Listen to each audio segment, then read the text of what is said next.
दुनिया के सबसे अजीम डॉक्टर की कहानी। एक ऐसे वक्त में जब दुनिया अंधेरों में डूबी हुई थी, जब बीमारियों का इलाज तो दूर, उनका नाम भी लोग नहीं जानते थे, तब एक नौजवान मुस्लिम साइंटिस्ट ने एक रोशनी बनकर इंसानियत को नई जिंदगी दी। ये कहानी है इब्न सीना की, जिसे दुनिया एविसेना के नाम से जानती है। एक ऐसे इंसान की जिसे दुनिया का सबसे पहला मॉडर्न डॉक्टर माना जाता है। आइए इस मशहूर हकीम, फिलोसफर और साइंटिस्ट की जिंदगी का सफर जानते हैं। बचपन और शुरुआती जिंदगी 980 ईस्वी। इब्न सीना का असली नाम था अब्बू अली अल हुसैन इब्न अब्दुल्लाह इब्न सीना। उनका जन्म 980 ईस्वी में बुखारा के एक गांव अफशाना में हुआ था, जो आज के उज्बेकिस्तान में आता है। उनके वालिद अब्दुल्लाह खरुद एक विद्वान थे और उन्होंने इब्न सीना की तालीम पर बहुत ध्यान दिया। छोटी सी उम्र में ही इब्न सीना ने कुरान हिफ्ज कर लिया था। सिर्फ 10 साल की उम्र में वे हाफिज ए कुरान बन चुके थे। उनके वालिद उन्हें बुखारा ले आए, जहां उन्होंने मशहूर उस्तादों से तफसीर, फिक्ह, मंतिक, लॉजिक और गणित की तालीम हासिल की। इब्न सीना की जहनी सलाहियत इतनी तेज थी कि उन्होंने सिर्फ 16 साल की उम्र में तमाम तिब्ब की किताबें पढ़ डाली थीं। तिब्ब की दुनिया में कदम। 16 साल की उम्र तक इब्न सीना ने न सिर्फ मेडिसिन सीख ली थी, बल्कि वो बड़े बड़े हकीमों को मुश्किल बीमारियों का इलाज भी बताने लगे थे। इतना ही नहीं, जब सुल्तान नूह इब्न मंसूर को एक गंभीर बीमारी हुई तो इब्न सीना ने उनका इलाज किया और इसके बदले उन्हें रॉयल लाइब्रेरी तक पहुंच मिली। ये लाइब्रेरी उनके लिए एक खजाना थी, जहां से उन्होंने नए आइडियाज और थ्योरीज बनाए। उन्होंने कहा था, मैंने इलाज किया तो अल्लाह ने मुझे शिफा का राज दिया। सियासी हालात और सफर। बुखारा पर जब सियासत का बुरा असर पड़ा तो इब्न सीना को वहां से हिजरत करनी पड़ी।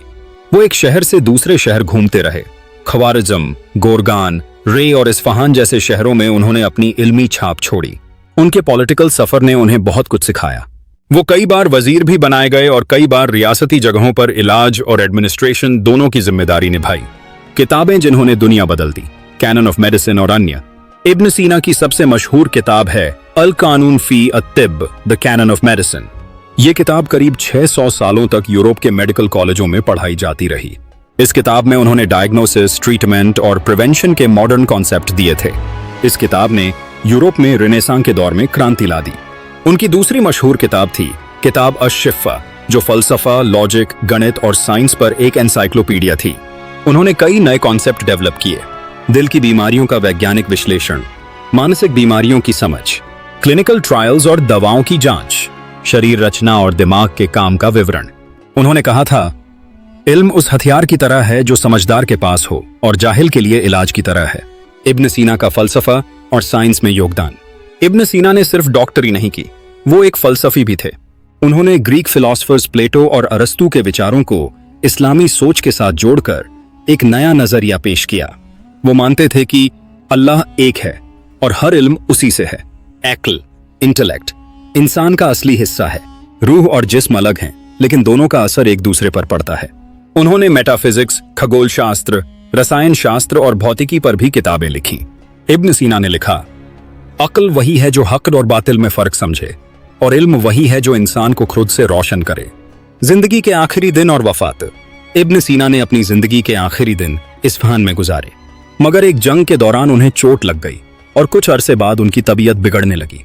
उन्होंने इलाज खुद ही किया, लेकिन उनका वक्त पूरा हो चुका था। 1037 ईस्वी में 57 साल की उम्र में इब्न सीना का इंतकाल हो गया। उनकी मजार ईरान के हामदान शहर में है, जहां उनका मकबरा आज भी लोगों के लिए इल्म का चिराग है। इब्न सीना का असर आज तक जिंदा। इब्न सीना को मॉडर्न मेडिसिन का पिता कहा जाता है। उनके कॉन्सेप्ट आज भी दुनिया के हर बड़े अस्पताल में इस्तेमाल किए जाते हैं। उनका नाम आज भी दुनिया के टॉप साइंटिस्ट्स में शामिल है।